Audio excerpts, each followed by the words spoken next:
jingle belling and everyone telling you be a From NBC News, this is Today with Kathy Lee Gifford and Hoda Kotb.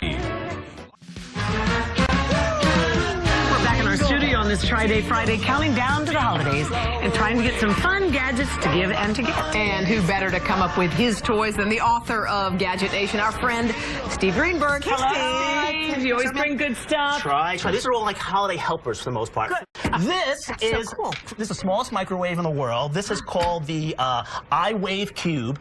It's about a cubic for foot. a cup of coffee. Or But even if you're having a party, you could put it on the serving table so people can warm up food. Can we see how? A buffet Can you fit a plate in? Let's see. It's small, so. Yeah, I know it's small. But not a regular dinner plate. You can warm up some little appetizers or something, or a slice of dessert or something like that. Steve, please. I'm sorry. I'm so excited. I'm so excited. I know you're excited, but you're going to have to calm down. 30 seconds, big guy. Okay, and it's portable, 12 pounds, and it costs about $99. Okay. Finally, after the party's over, you have to have. Okay. Here, why don't you put on the shower cap? Yeah.